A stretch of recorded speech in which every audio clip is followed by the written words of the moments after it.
Beleza. Então, acho que para a gente começar, David, se você puder falar um pouquinho de você, onde você se formou, desde quando você está na educação básica, um pouco da sua experiência e um pouquinho da sua experiência atual, né, na escola que você está, desde quando também. Bom, então vou me apresentar aqui, né? Sou o David, né? Eu moro aqui em Ermelino, Matarazzo, perto da USP, só que da USP Leste, né?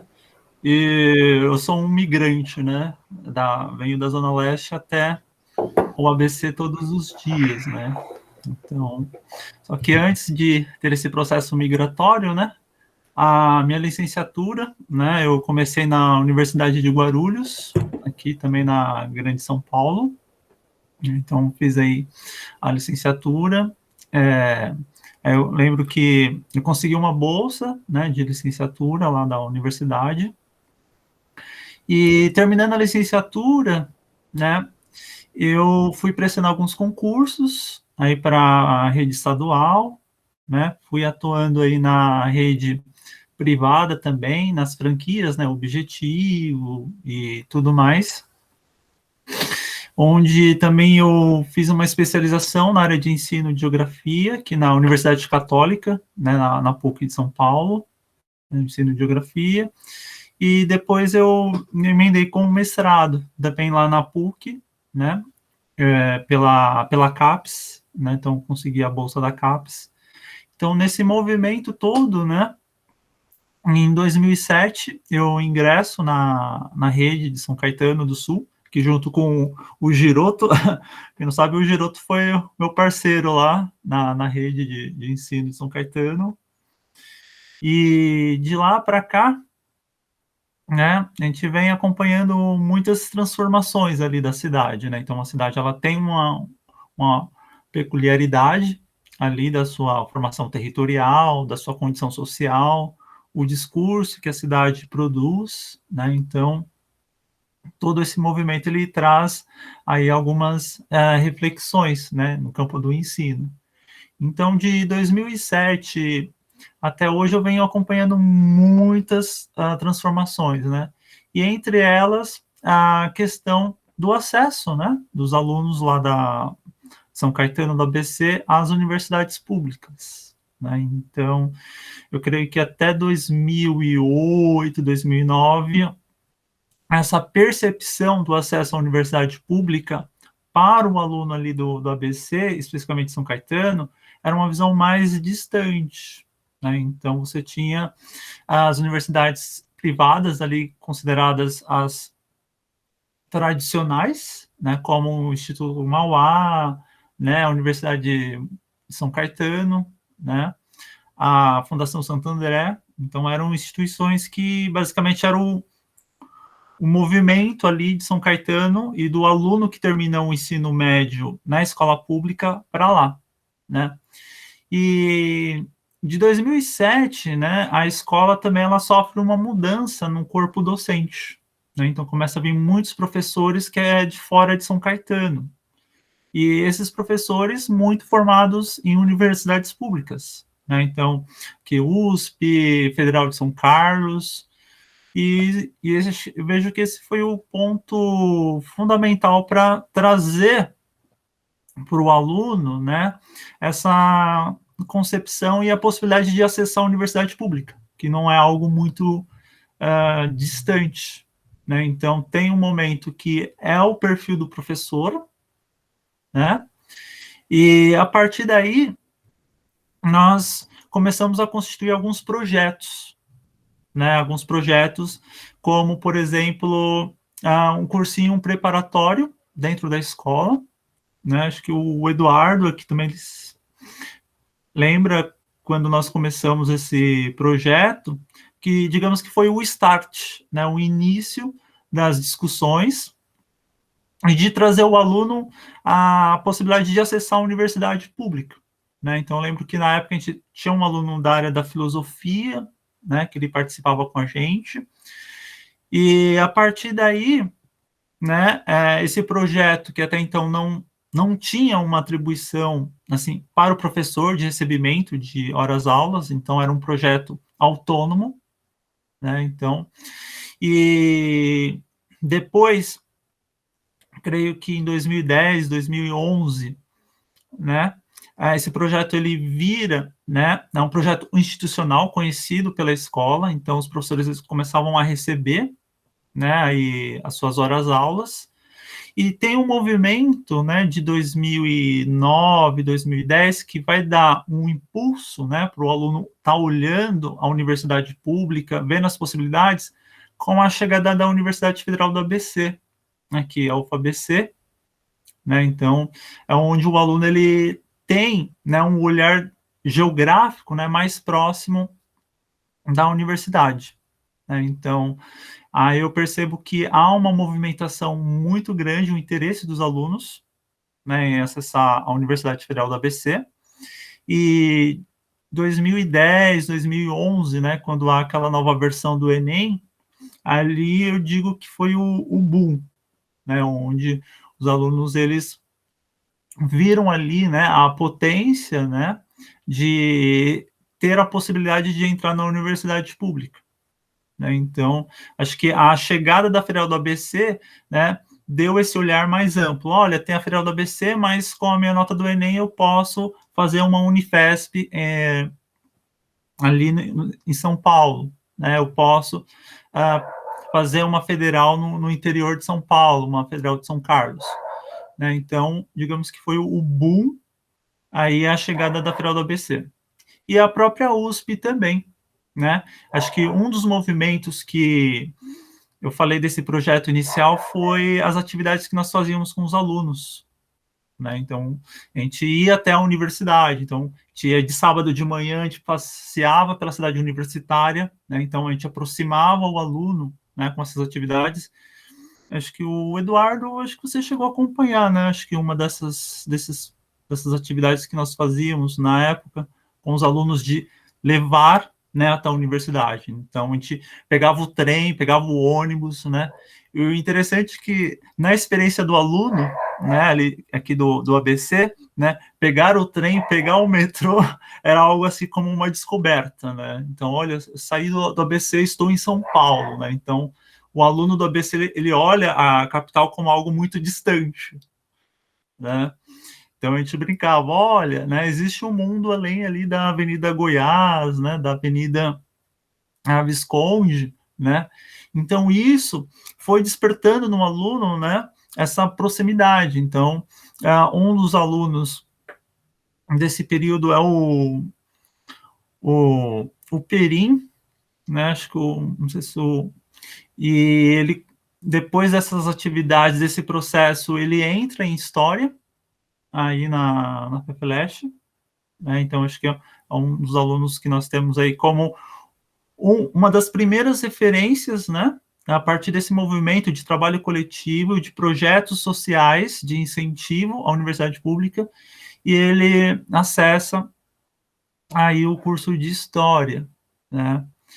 E dentro dessa política, né, da chegada da Federal do ABC, né, os alunos eles começam a olhar mais, né, porque você tem um referencial e também eu vejo que a partir do momento que a USP abre uma determinada quantidade de vagas para o Enem também, né, isso também é um outro movimento que acontece aqui. E para manter, né, esse sentimento, né, vivo, a gente tem um projeto aqui na escola que é uma vez por ano, a gente chama esses ex-alunos que entraram nas universidades públicas para dar palestras, né? Então é um hábito muito cultural, né?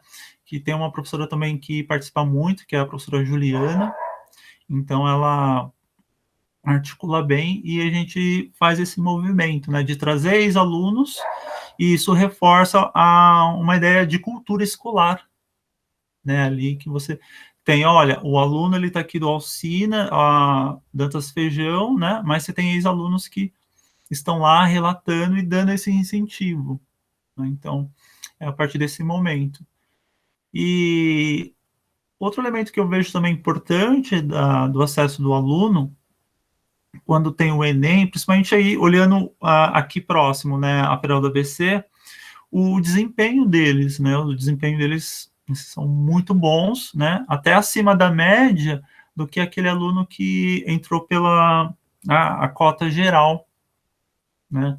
Isso eu lembro de um aluno que ele entrou aqui na Federal do ABC, na área de tecnologia, e o desempenho dele foi tão bom que ele conseguiu, na época, não sei se ainda tem, aquele projeto Ciências Sem Fronteiras, né, acho que foi um marco para mim, porque ele chegou no Alsina, né, falou, professor, eu preciso falar uma coisa para você, né, eu agradeço, né, o que vocês fizeram aqui com a gente, e eu consegui uma bolsa, né, do Ciências Sem Fronteiras, e eu quero que você faça uma carta de indicação, né, então acho que foi um elemento que me marcou, né, como se fazer uma carta de indicação para um aluno que está na Universidade Federal, né, e que vai fazer o Ciências Sem Fronteiras, né, e até pensei, mas, nossa, como que eu faço uma carta de indicação, né, aí você vai lá pesquisar, né, como que faz uma carta de indicação, né, a parte formal,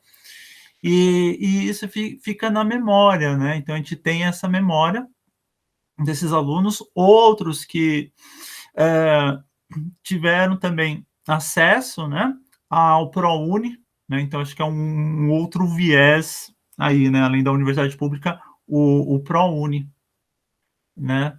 Eu tenho o caso se não me engano, do Paulo Lofredo, que ele foi estudar geografia na Fundação Santo André, né? Ele também foi pelo ProUni, e que também dá essa possibilidade de ascensão, né, ao ensino superior, né? Então, esses são um pouco do meu relato em relação a esse processo.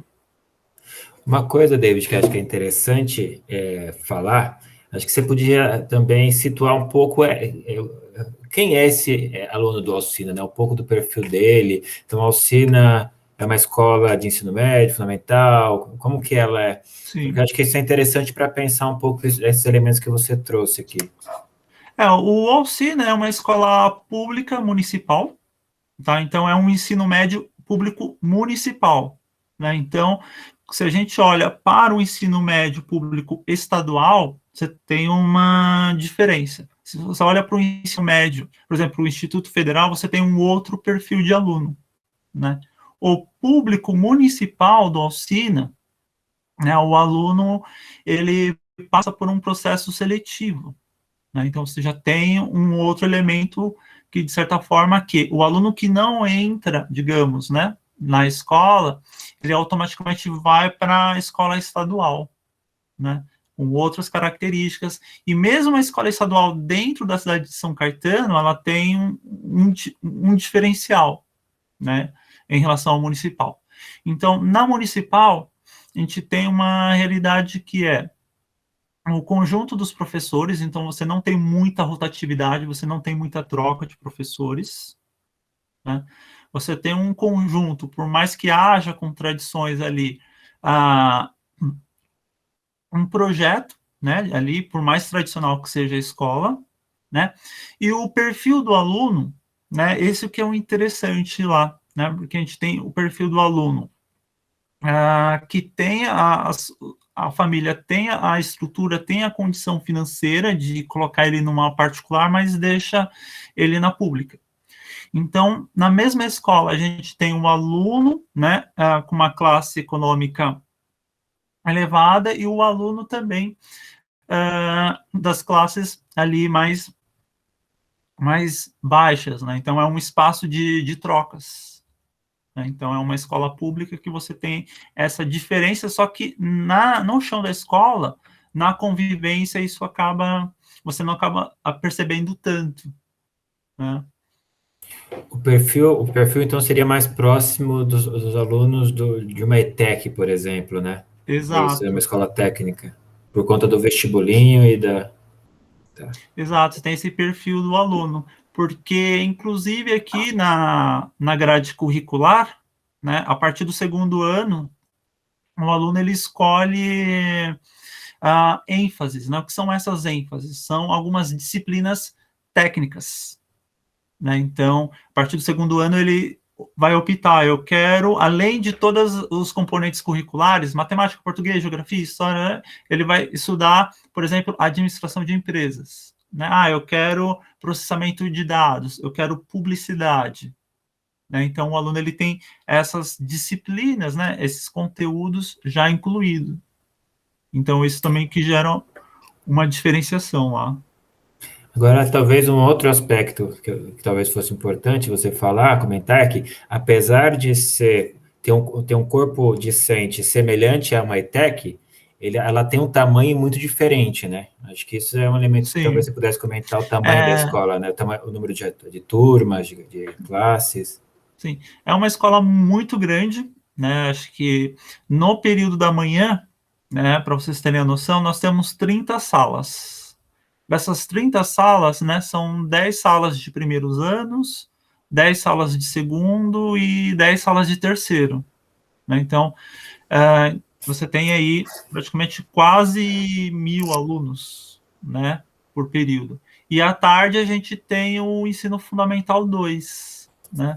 E à noite tem um ensino técnico, né? Que é um ensino técnico, ele é voltado para o aluno que está no segundo ano e ele quer fazer esse curso técnico, ou para o aluno que já se formou, né? Alguém que já precisa ali, de certa forma, ter uma certificação na área profissional, então ele pode acessar, e mais o ensino médio noturno, né? Então a gente tem uma dimensão muito grande ali.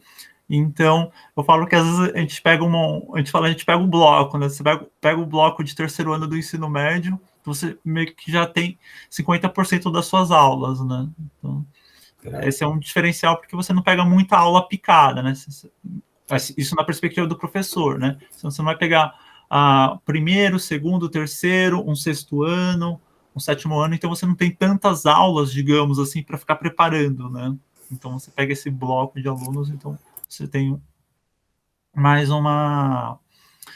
Não uma facilidade, né? Mas, ao mesmo tempo, você diminui, assim, a quantidade de aulas, né? Mas você tem de planejamento de aula, mas você tem ali uma dimensão muito grande de alunos, de atividades para corrigir, de todo esse processo mais burocrático, né, da escola.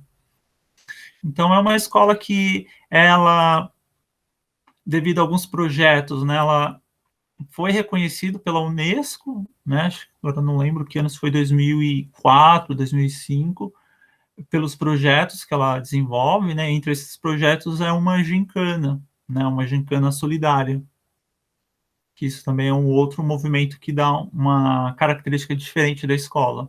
Então, se fala assim do aluno da oficina, o que te marcou, né, positivamente ou negativamente, ela fala, gincana, né, a gincana ali é o que, digamos, é o evento maior da escola, né? Você tem todo o processo, né? E aí você tem um evento maior, que é um diferencial lá da escola. Ana Marcela, Valdirene, se quiserem perguntar. Quero fazer só dois comentários. Primeiro, que o David deu um dos nossos melhores alunos, um dos alunos mais queridos lá da geografia, foi ex-aluno do David, entrou por uma certa influência do David, né, que é o Matheus, que eu entrevistei para Frente 3. A gente tem, o trabalho está dividido em frentes, né, e uma das frentes é a frente que entrevista os alunos cotistas. E aí ele contou a história da Semana de Geografia que você nos levou para participar, né? E é uma história muito bacana, assim, uma história muito legal. E teve uma outra menina que eu entrevistei, que também era de São Caetano, eu não vou lembrar agora o nome da escola que ela estudou, mas ela me contou algo que aconteceu na escola dela que eu achei bem interessante, que ela falou que uma das professoras fez uma apresentação para eles de vários caminhos que eles poderiam seguir depois que eles terminassem o ensino médio. E foi essa professora que falou para ela das cotas para entrar na universidade. Eu achei bem interessante esse caminho, né? E aí eu queria te perguntar se vocês ainda fazem trabalhos agora com a pandemia fica mais difícil, né? Mas se você participou outras vezes da Semana de Geografia, como é que foi? Depois daquele ano, nós fomos participar, né? Só que teve um diferencial que teve tanta inscrição, né? Que aí o Matheus, eu até falei para o Matheus, prioriza as escolas, né? Que ainda não participaram no momento, né? Ali para ter esse primeiro contato, né? Porque com os alunos dentro do nosso projeto, a gente consegue fazer uma visita, né? Então, só o fato de o professor levar o aluno para o campus, isso tem um diferencial enorme, porque você tem aquele sentimento do encantamento, né? Olha, um outro mundo, né? Então, a gente vai caminhando pela cidade, mostrando, né, os prédios. Então, aí eles já vão um conversando com o outro, falando, nossa, olha ali, né, o prédio da psicologia, né, aqui nós temos a medicina. Então, isso, você tem essa questão da vivência ali, né, o sentimento, ele aflora, né, e a partir do momento que a gente fala, ó, há possibilidade de entrar, vocês podem entrar aqui, né. Então, acho que esse incentivo, ele tem que acontecer constantemente, né? E apesar que antes lá na escola, né, tinha uma narrativa contrária à universidade pública, né? Então acho que esse novo grupo de professores que entrou lá no Alcina, ele alimentou muito essa possibilidade de acesso à universidade pública, né? E a Semana de Geografia, acho que a maneira como ela acontece, né, ali de levar a escola, é um processo muito rico, né? Então, ali do aluno que está lá apresentando, né? Teve uma outra menina que estava nesse mesmo encontro da Semana de Geografia, que ela foi fazer geografia, né? Acho que ela prestou um Nesp, aí por algumas questões ela acabou não entrando. Aí hoje, esse ano, né, ela me mandou uma mensagem que está fazendo relações internacionais, né? Então acho que ela conseguiu acho que uma cota do ProUni, mas isso numa universidade privada. Que legal. Para a Ana, que acho que não conhece a Semana de Geografia, é um projeto lá do departamento que tenta aproximar a escola pública da universidade. Então, os professores da escola pública escrevem um projeto, né? E aí tem bolsistas que vão acompanhar o professor no desenvolvimento do projeto, e aí geralmente em outubro tem uma data que a escola vai para a universidade para apresentar o projeto, os professores, os alunos, aí eles têm também um giro cultural pela USP, e o Matheus, que é nosso aluno, ele foi um desses que participou com o David, né, da simulação da ONU, né, David? Foi. E daí depois ele foi fazer geografia. E é exatamente isso, ele conta na entrevista dele, né, que ele falou, nossa, isso aqui eu também posso vir estudar aqui, isso aqui é legal e também serve para mim, acho que é bem bacana. E acho que também um outro... Pode falar dele. Não, um outro caminho, né, acho que além da Semana de Geografia, também, se pudesse, não só a geografia, mas se a gente olhasse para a história, sociais, os projetos de iniciação científica, né? Quando iniciação científica para o aluno do ensino médio, né? A gente tem um projeto aqui com a geografia, e a gente faz esse movimento também com os alunos, né? Que também pode ser um caminho também de estímulo, né? Porque o aluno do ensino médio, ele recebe uma bolsa, né? Então, para ele, assim, nossa, eu estou recebendo uma bolsa pela USP, né? Ali para fazer um projeto, né? Então, isso também acaba sendo também um grande estímulo, né? Obrigada. Esse projeto é muito legal também. Pode falar. Não, eu ia perguntar para você, porque se você acha que um dos nossos entrevistados, ele falou que ficaria muito mais fácil se o conhecimento dos estudantes das escolas públicas sobre o sistema de cota, a possibilidade de entrar no ensino superior, começasse desde do início do ensino médio, né? Que isso não fosse uma informação dada no terceiro ano. E aí eu queria saber de você, pela sua experiência, se você acha que, com o passar dos anos da política de cotas, se esse conhecimento sobre o acesso foi sendo mais interiorizado, assim, pelos estudantes. Como que foi esse processo, assim, de um reconhecimento de poder entrar na escola pública através dos sistemas de cotas? Esse é um movimento que eu percebi, né? Os alunos, aí, principalmente depois de 2014, 2015, né? Que ex-alunos, né, principalmente lá do Alsina, né, quando entra na universidade, geralmente a escola às vezes publica ali numa rede social, ou ele publica ali na rede social, né? Então, o fato de ter uma cidade ali, no caso, né, ela tem uma dimensão territorial um pouco menor, né? Então, o aluno, ele já olha, ó, ele entrou pela a cotas de alunos de escola pública, né? Ou ele entrou pela a questão racial. Então, na realidade ali do Alsina, né, eu percebo que isso está um pouquinho mais interiorizado, né? Só que uma coisa que me chama a atenção, mas grande parte do grupo docente não, né? Você tem do aluno, né? Mas grande parte de um grupo docente ainda é um assunto muito distante para levar para a sala, para discutir com os alunos, né? Então, geralmente, quem leva, né, mesmo o professor que está lá com o primeiro ano, é o professor que fez uma universidade pública, né, que tem contato, às vezes, com algum movimento social, né? Então, acho que também acho que pela história do professor, né, eu olho também nessa perspectiva, na história do professor, né? Mas essa inserção, ela está bem, os alunos lá, eles estão não mais conectados, mas ciente desses direitos.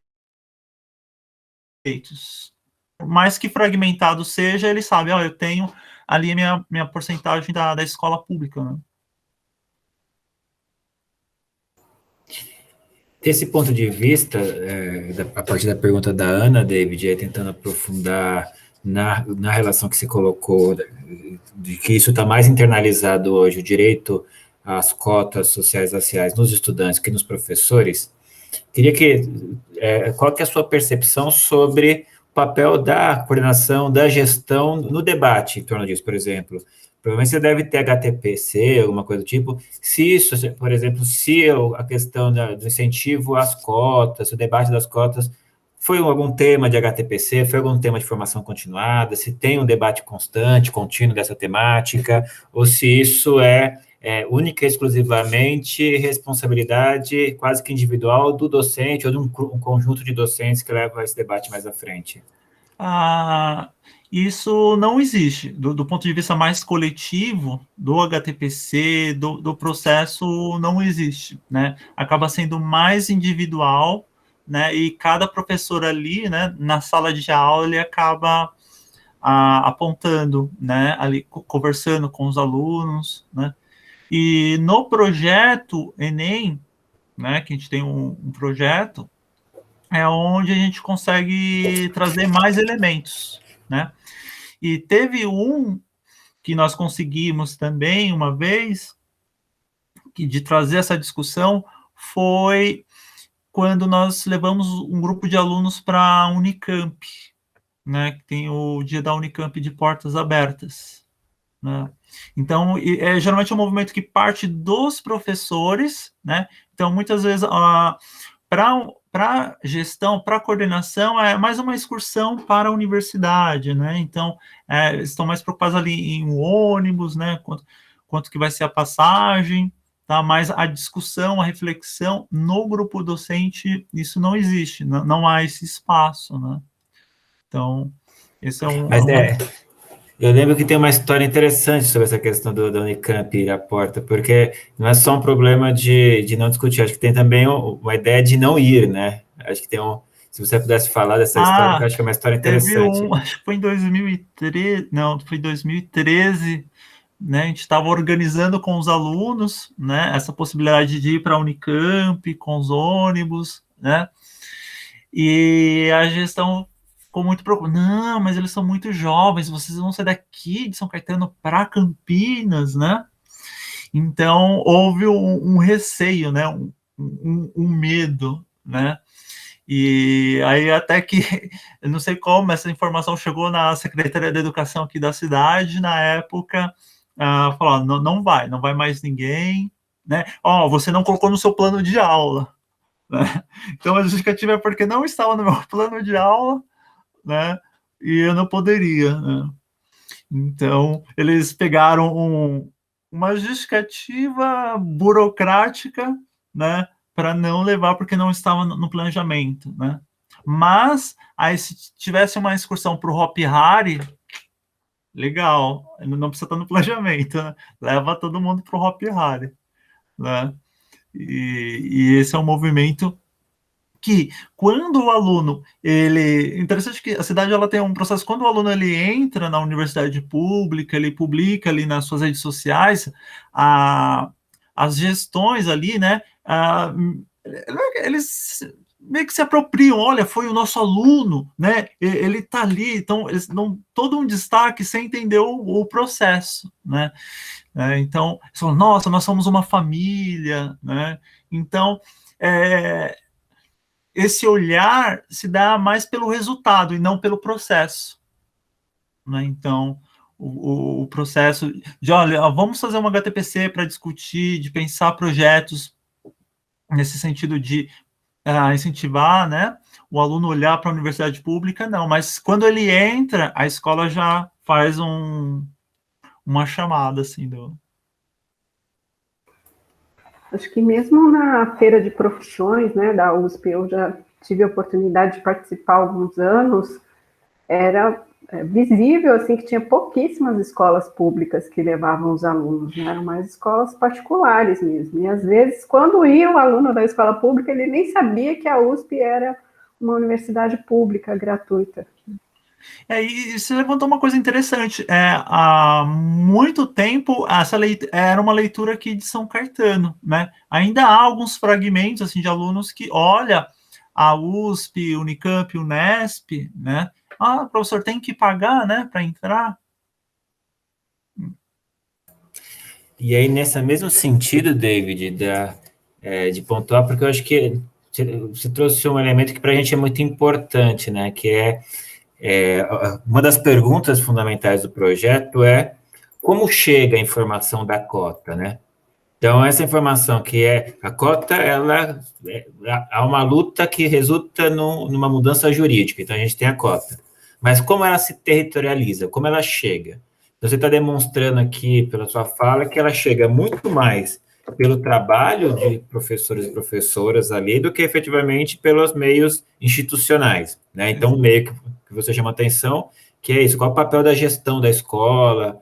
E aí eu queria pensar um pouco, se você pudesse falar, por exemplo, você está 15 anos 14 anos na Alcina, né? Uhum. Desses 14 anos, quantas vezes você, na escola, os seus alunos receberam visitas de universidades privadas e quantas vezes representantes de universidades públicas foram falar aos seus alunos? Se você pudesse comentar sobre isso. A escola, né, ela faz, né, as feiras de profissões, né, e as feiras de profissões da escola, a gente nós tivemos duas realidades aqui, né, uma feira de profissão que a escola abre e as universidades privadas vêm, monta a sua mesinha ali, né, e na realidade não é para falar do curso ali, né, mas para falar, olha, aqui você faz a sua inscrição, né, aqui você tem bolsa, aí dá uma mochilinha, né, dá um copo né, ali.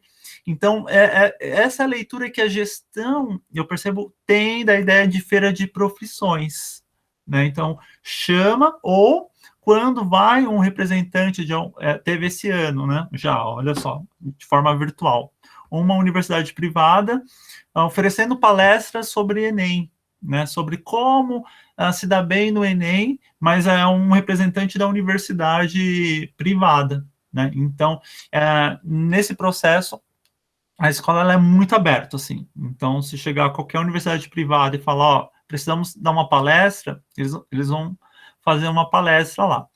E tem um outro também que acontece lá, os cursinhos privados, né? Então, você tem algumas franquias de cursinhos privados que eles vão lá, entram na sala, nós temos bolsas para vocês, né? Então, a escola também abre esse espaço, né?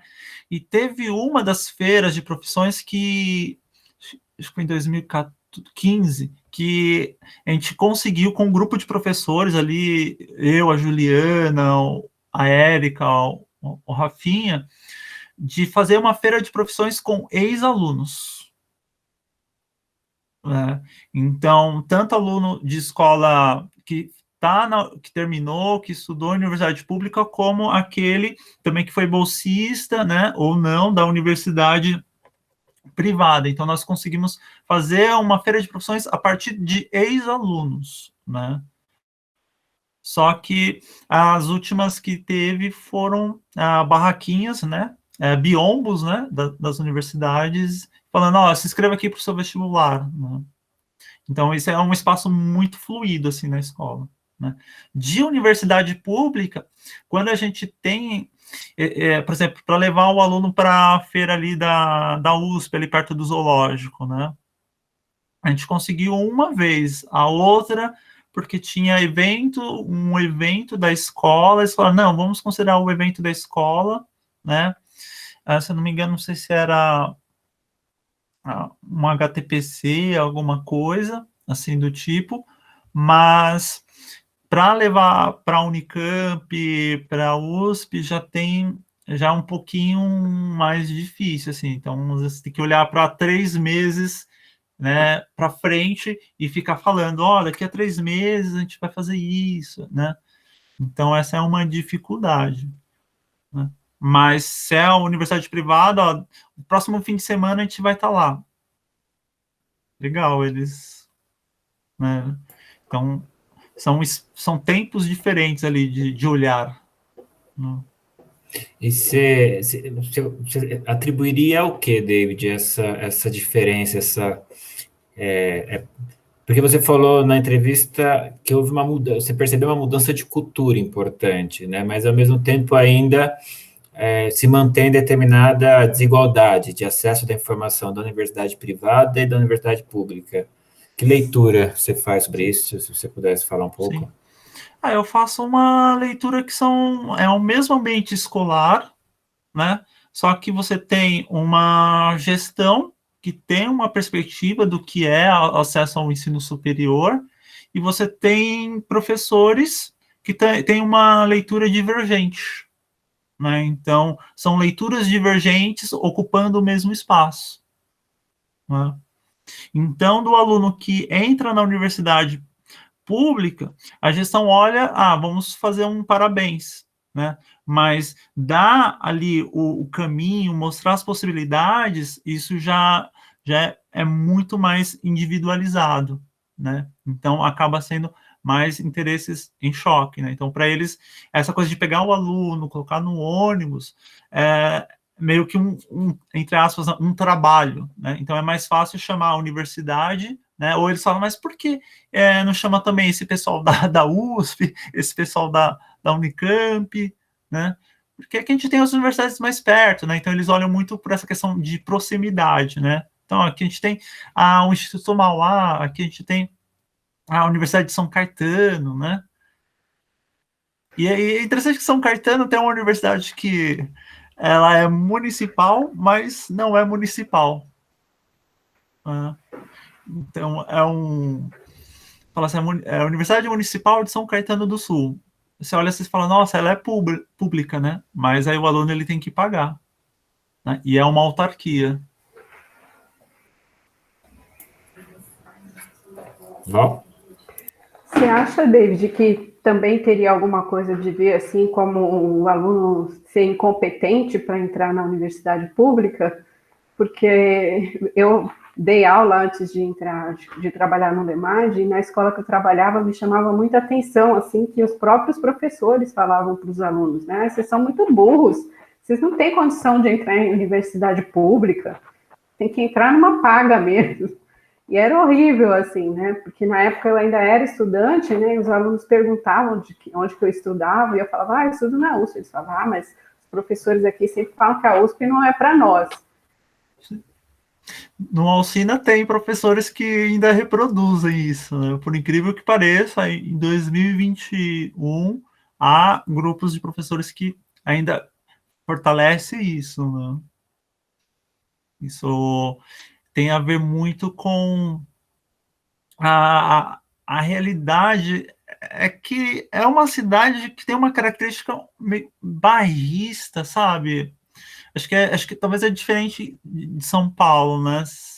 Acho que por isso que é interessante, acho que ter essas perspectivas, porque a cidade lá ela tem uma característica muito bairrista, né? Então, eles falam, não, você tem que estudar aqui, porque você tem a Mauá, você tem a Universidade de São Caetano, você tem... Então, para o aluno sair, por exemplo, de São Caetano para estudar numa universidade fora, é muito difícil, né? Tem um caso, não sei se o Eduardo vai lembrar, do Alan, que fez o Unesp Rio Claro, né? Então, ele também é desse período que os professores... Teve essa mudança de professores com essa proposta, né? De falar, olha, não existe só isso aqui, né? No ABC, você tem possibilidade de estudar fora, né? E aí, pegando esse gancho, que é uma outra coisa que nos interessa, David, como você vê essa mudança de perspectiva? Eu acho que você trouxe algumas datas aqui que eu acho interessante, acho que você pontua essa entrada desse novo corpo docente como um momento importante, e aí a gente queria saber se você consegue enxergar a partir do aparecimento das cotas, né? Então, vou pegar especificamente as cotas da USP. A partir de 2016, a USP adota o SISU, né? E a partir de 2018, adota as cotas também na FUVEST.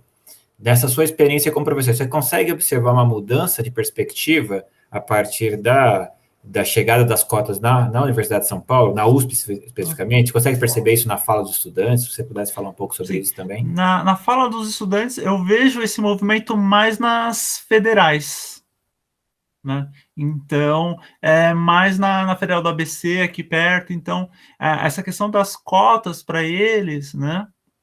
Aqui está mais no nível federal do que estadual.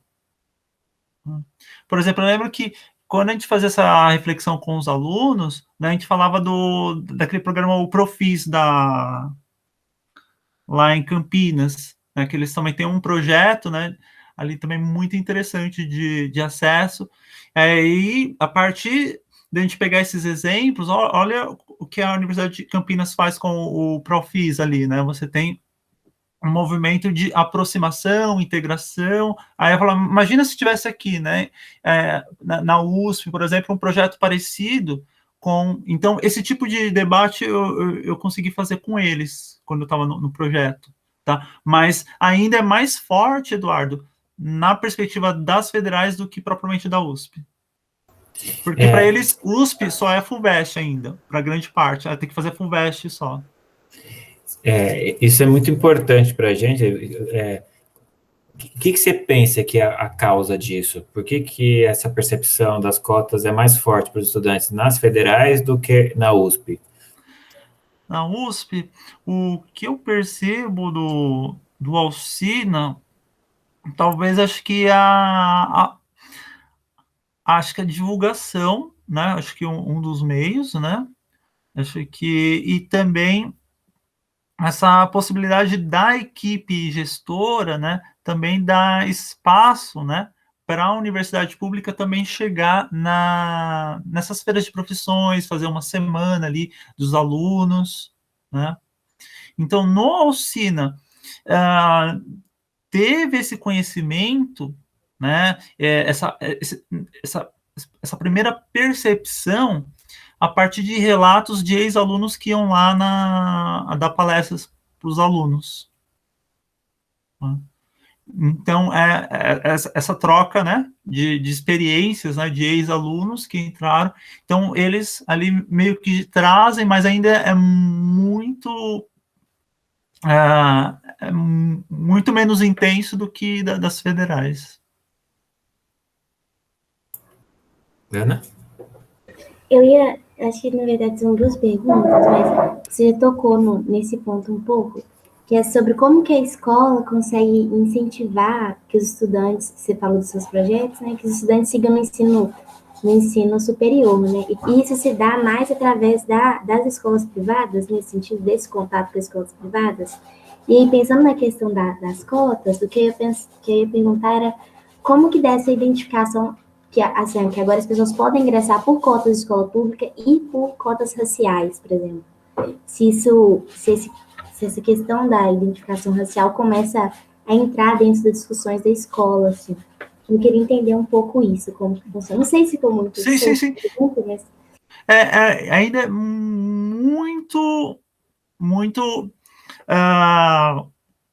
muito difícil, principalmente pelo perfil do aluno de São Caetano, pela questão do aluno negro, né? Então, há muitos poucos alunos negros, né, na instituição, né? Então, isso meio que acaba ficando que invisível, né? Mas eu lembro de um caso de um aluno em 2017. Isso, ele se formou em 2017, só que ele entrou pelas cotas de aluno da escola pública e racial na federal, tá?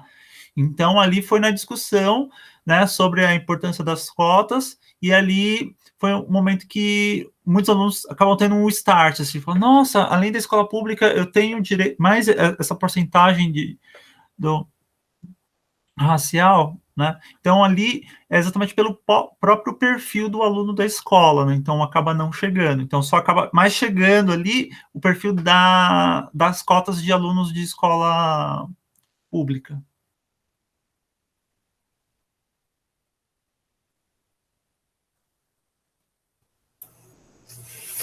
Marcela, Val, Ana, mais perguntas? Perdão. Eu queria fazer uma pergunta, mas eu não sei se encaixa tanto. Mas é porque você falou que tem um vestibular, não é? Para entrar na escola. E aí, nesse vestibular, não tem um sistema de cotas. Não tem. Agora eles estão reformulando, né? Porque eles estão fazendo um processo classificatório agora, né? Então são duas escolas municipais de ensino médio e lá tem um colégio colégio, né? O colégio universitário, que é da Universidade de São Caetano.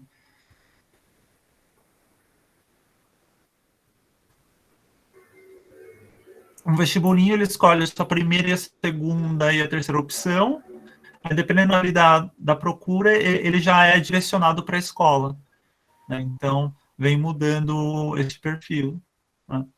Quando eu entrei em 2007, para vocês terem a noção, o aluno que lá do Alcina se repetisse 2 anos, ele era jubilado no ensino médio, né? Agora isso não existe mais, né?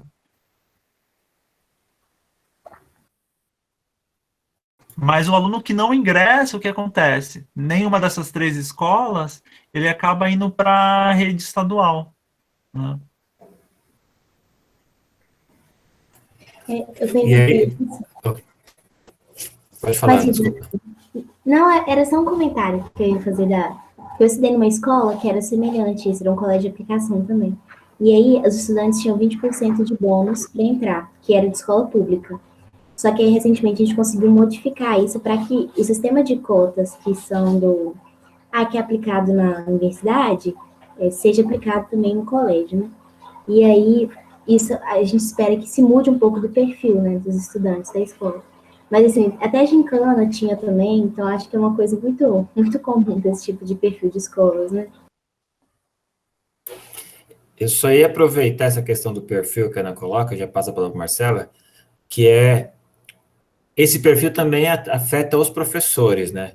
E aí eu queria aproveitar a pergunta da Ana, que é, David, qual que é a sua percepção dos professores sobre o apoio aos sistemas de cotas, tanto da escola pública como racial? Porque você disse que muitos professores, a Val fez a pergunta, não acredita nos alunos, mas também tem uma compreensão sobre as cotas. Como você vê isto? Como os professores compreendem as cotas? Tem a sala dos professores, eu falo que é um objeto ali de estudo incrível ali, né? Se for analisar onde cada professor senta, né, as posições, e o que me chama a atenção, de muitos colegas lá, é que o professor está na escola pública, né? Ele tem aluno da escola pública, mas ele tem uma narrativa totalmente de meritocracia, né? Então, isso é muito forte por grande parte dos professores. Então, alguns falam, não, mas a minha experiência particular, porque no meu tempo tinha que comprar as coisas, né? Então, tem muito esse relato a partir da experiência de vida dele, né? Ali que ele teve que comprar as coisas, né? E que ele venceu na vida pelo esforço dele, né? Então, ele olha para a escola a partir dessa realidade vivida dele.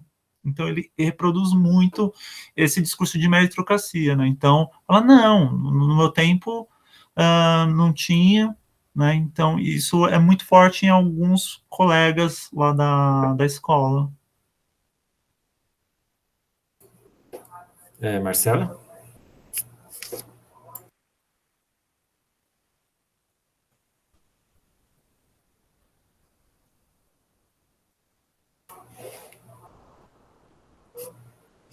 Marcelo, se você estiver falando, seu microfone está desligado.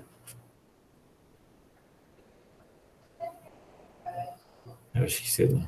Eu acho que ela está tendo problemas de conexão. Tá.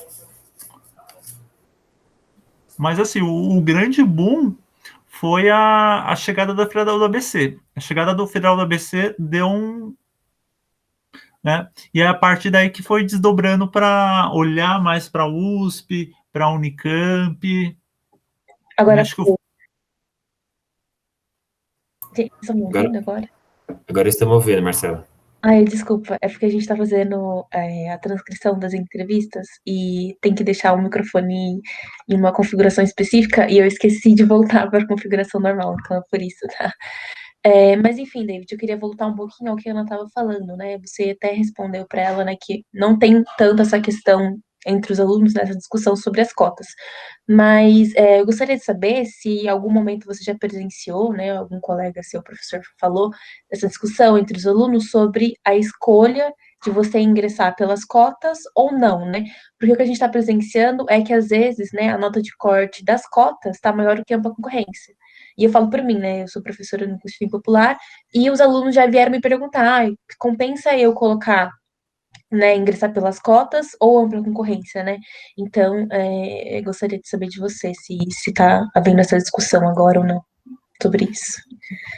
Eu peguei isso, assim, em algumas salas, né, no período que os alunos eles estavam comentando, né, e acho que em termos de percepção ainda é muito específico de cada professor ali na sala de aula com uma turma. Então, por exemplo, eu tenho 10 turmas de terceiro ano, então é uma discussão que saiu, por exemplo, de uma turma de processamento de dados. Nossa, a de cotas está mais concorrida que a geral, né? E como que eu faço, né? Então, assim, são ainda de forma muito relapsa essa discussão. Eu já peguei, tá? Mas ainda é muito relapsa ainda essa percepção. E até o próprio corpo docente, Marcela, desconhece disso. Grande parte do corpo docente, né, desconhece, né? E olha que a gente está falando de professores que atuam lá há 20, 30, a gente tem professores que atuam há 40 anos no ensino médio, na escola.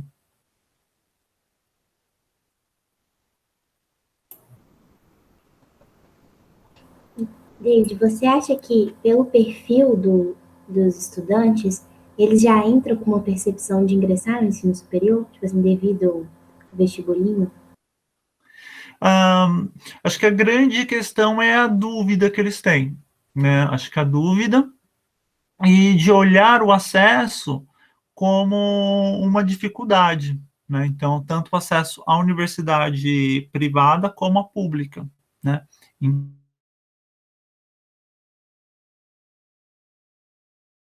É algo que geralmente a gente acaba construindo ali com eles no terceiro ano. E assim, faz muita diferença, Ana, quando a gente está nesse processo, a gente faz uma visita numa universidade, ou leva os alunos, por exemplo, numa Unicamp de portas abertas, ou a gente leva na Feira de Profissões da USP. Então, esse movimento, digamos que é o estímulo, né? Porque uma coisa é eu chegar na minha aula, ali nos 50 minutos eu falo, mas aí tem um outro colega que desconstrói, né? O mesmo colega que ocupa a mesma sala dos professores, ele desconstrói, né? É algo assim muito peculiar ali na cidade, esse movimento. Então, eu acho que um dos caminhos para ter essa ponte são esses projetos de ida à universidade ou vice-versa, né? Então, isso se torna mais presente, mais materializado para o aluno.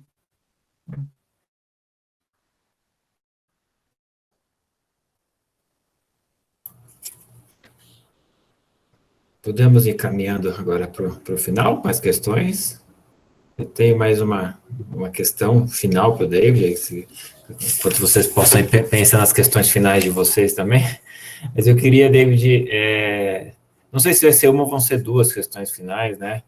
Mas a primeira delas é, avaliando um pouco essa sua experiência aí de 14 anos na escola pública, nessa escola pública especificamente, o que você indicaria como um processo de aperfeiçoamento da questão das cotas, experiência? Aperfeiçoamento no sentido de como faz com que essa informação chegue mais, como faz para que todos os estudantes tenham esse direito garantido, como você pensa um pouco, que processos poderiam ser feitos para melhorar um pouco essa informação, né, das cotas? Eu acho que a ideia seria projetos parceiros com as secretarias de educação, né? Acho que levar, mostrar, né, e pensar como uma política pública municipal de ensino ou estadual, né? Porque você não tem essa comunicação entre as instituições, né? Eu vejo que uma forma de potencializar, né, é essa comunicação entre as instituições, né? Por exemplo, pensar informações, né, para grupos docentes, nessa troca entre universidade, exatamente para o professor também olhar, né, acho que esse movimento também entre escola e universidade, né, e convidar, né, gestores, né, porque a partir do momento que eles têm essa sensibilidade de olhar para as cotas, né, é um grande passo e isso fica mais capilaridade, né, tem mais capilaridade, né? Porque às vezes quando chega um material, olha só que interessante, né, às vezes quando tem o vestibular da FUVEST, eles vão lá simplesmente colam um cartaz, assim, uma folha de A3 ali na entrada, mas ninguém vê, né? Mas aí quando um cursinho vai lá fazer propaganda, leva apostila, eles entram na sala, entregam as apostilas do cursinho, né? Ó, aqui é a inscrição, né? Então, às vezes, você tem essas diferentes formas de capilaridade, né? E acho que a isenção de taxas, né? Acho que também seria um outro estímulo, assim, para o aluno olhar que já acontece, né? Mas não sei se dá para ampliar mais essa questão da isenção. E aí, uma pergunta que é, claro, muito mais subjetiva do que objetiva nesse sentido, desses 14 anos, a partir dessas experiências, o que você vê, de mudança nessa cultura dos estudantes em relação à universidade pública? De toda essa experiência acumulada que você tem, o que isso te marca, né? Que elemento você destacaria? Você acha que os alunos da Ocina hoje estão mais entrando na universidade pública, e quando entram, o que eles dizem, o que eles sentem, o que eles relatam para você? Seria interessante se pudesse falar um pouco. Sim, hoje tem muito mais entrando na universidade pública do que quando eu entrei na escola. Acho que isso demonstra, né, essa possibilidade do acesso, né, via cotas de aluno de escola pública. E geralmente você tem um fator lá que, como é uma cidade pequena, as informações chegam muito rápidas, né? Então, falar, o aluno do terceiro A do ano passado entrou lá, né? Na Federal do ABC, por exemplo, e por cotas, né, de escola pública. Então, eu vejo que ainda, né, assim, em termos de projeção, né, tem muito que avançar ainda, né, porque é um trabalho muito individual do professor, né, e o acesso dos alunos, porque parte de alunos que se formaram, sabe? Então, você tem essa ligação muito forte, que é uma cidade pequena, praticamente quase todo mundo se conhece, então você tem essa especificidade de São Caetano do Sul, né? Faz que continue, né? Tá, e esses que entram, isso que eu queria pegar, esses que entram, que voltam lá no cursinho do Enem e que falam, o que eles dizem? O que você destacaria de mais marcante do que eles dizem para os novos alunos, disso que você acompanha? O que é importante ali? Um dos fatos que eles falam que não é impossível você entrar numa universidade pública. Acho que essa questão dos muros, né? Então, eles vão falar, eu estudei aqui na Ocina, o ano passado eu estava aqui, como vocês, né? Eu terminei, eu não passei no primeiro ano, mas no outro ano eu entrei, né? Então, eles falam sempre dando esse sentimento, se você não conseguir da primeira, você vai conseguir da segunda, né? E, então, esse espírito das tentativas, né? Então, você tem essa questão das tentativas. Então, é algo que eles falam muito, né? Das dificuldades, né? Que também eles achavam que eles não iriam conseguir, né? E outros que falam que eu entrei e eu sou o primeiro da minha família a entrar na universidade pública, né? Então, eles trazem também esse lado mais pessoal, né? E tem uma aluna, né, que ela entrou em letras, né? Acho que você não conheceu, a Mariana, que quando ela entrou em letras aí na USP, ela fez um churrasco na casa dela e chamou os professores, os amigos para comemorar, né? De tão simbólico que foi ali, né, o fato dela entrar na universidade. E ela, né, quando foi falar com os alunos, eu vou estar lá na cidade universitária, vocês podem ir lá no prédio da Letras, falar a Mariana que eu vou lá e eu apresento a universidade para vocês. Então, ela falou, aqui tem o campo, a gente pode ir lá, né, eu vou apresentar o bandejão para vocês, né. Então, com um sentimento de orgulho, assim, né, e ao mesmo tempo, esse incentivo, ele é passado, né. Ana? Eu vou fazer rapidinho, para também não te puxar muito tempo, mas é que um dos nossos agentes, que a gente pensa, né, são os cursinhos populares. E aí você comentou sobre a inserção dos cursinhos privados, né, dentro da escola. Eu queria saber se há uma inserção de cursinhos populares ali, se tem essa possibilidade em mente do cursinho populares para esse estudante. E aí uma outra questão, já emendando, que aí você falou sobre a questão de que está muito mais prático, por exemplo, ir para a Universidade do ABC, por causa da interiorização da universidade, né? Que fica mais próximo, todas essas questões materiais.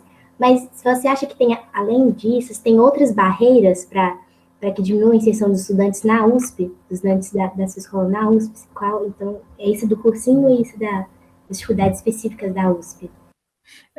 Do cursinho, tem um cursinho popular, inclusive eu acompanhei a fundação dele, eu cheguei a trabalhar, que foi por um coletivo da Juventude por Mais Direito. Tem um coletivo da Juventude por Mais Direito São Caetano, né, que eles começaram a fundar um cursinho aqui em São Caetano, né?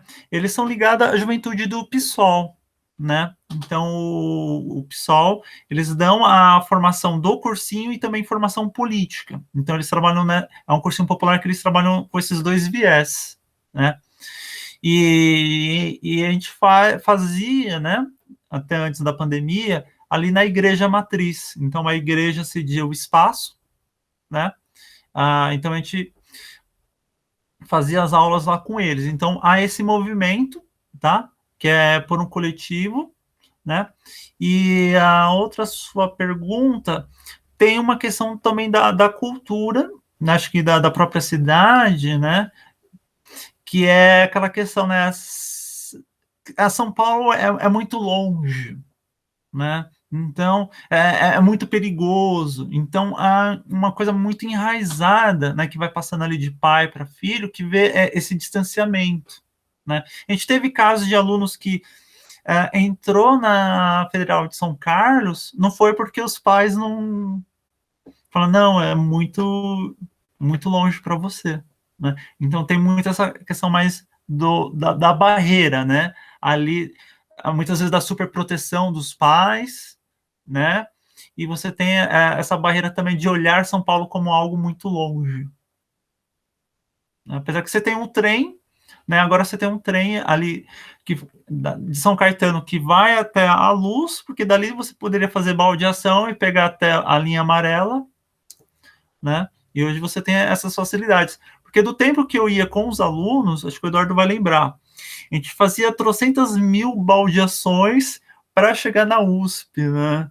Então, agora não, a gente tem essa facilidade do transporte que tem menos baldeação, né? Mas ainda é algo que é uma desconstrução que leva muito tempo, né? E é muito lenta.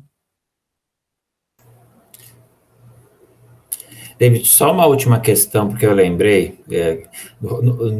A gente fez um questionário para os estudantes cotistas, e um dado que nós perguntamos é se algum deles tinha feito cursinho, mas cursinho no currículo da educação básica na escola pública, né? E é muito interessante porque esse é um dado que mostra que pouquíssimos estudantes, menos de 2% dos estudantes, fizeram algum tipo de cursinho vinculado à própria escola que estudam, né? E se você pudesse falar um pouquinho da importância do projeto, desse cursinho, que é dentro da grade curricular e que atende os estudantes também, no qual os professores são remunerados para poderem atuarem, né? O quanto isso também contribuiu para mudar essa cultura em torno da universidade pública, né? Sim, nós temos esse projeto, né, já há muito tempo, e interessante que a partir desse projeto lá da escola, outras escolas municipais de ensino médio também adotaram esse projeto. Então, geralmente a gente faz no contraturno, né? Ou à tarde ou à noite, né? Então, esses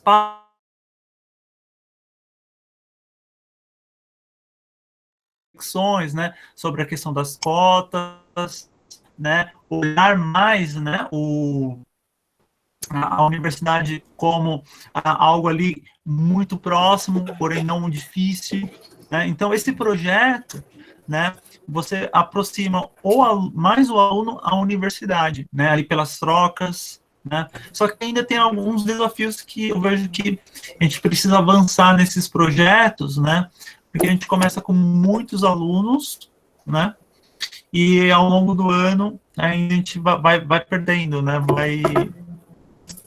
Vai meio que desidratando, tá? Se tem uma potência, né? Mas é algo que a gente está vendo ainda o que está motivando esses alunos, né? Não só aqui da rede municipal, mas também das outras escolas, né? O que acontece, né? Se é por, assim, a grande justificativa é porque você tem aula de manhã, né? Depois você volta à noite, tem que acordar, então essa questão da mobilidade também, né? Que é um outro fator, né? E o incentivo no sentido, por exemplo, da escola oferecer uma merenda, alguma coisa desse sentido também é um outro fator que acaba. Mas É um projeto muito potente, vinculado à grade horária. Então, da mesma forma que muitas escolas fazem projeto de empreendedorismo, essas coisas todas, né, há a possibilidade também de fazer voltado para o Enem. E nós tivemos um choque no começo desse projeto, só fazendo um parênteses aqui, porque à noite tinha o curso técnico, né? E o curso técnico também tem esse processo, né? Começa muito aluno e tem muita... e vai diminuindo. E no começo do projeto, né, havia diminuição dos alunos lá do curso técnico e do Enem lá mantinha, né? E eles falam, nossa, eles estão roubando os nossos alunos dentro da própria escola, né? Então eles meio que cogitaram, né, tirar o Enem porque estava afetando o curso técnico, né? Mais perguntas? Eu tenho depois uma história para contar sobre o Enem, mas é sem off, não vai estar gravada. Então, David, queria agradecer bastante a sua disponibilidade para a gente conversar. Obrigado de novo. Vou parar aqui a gravação.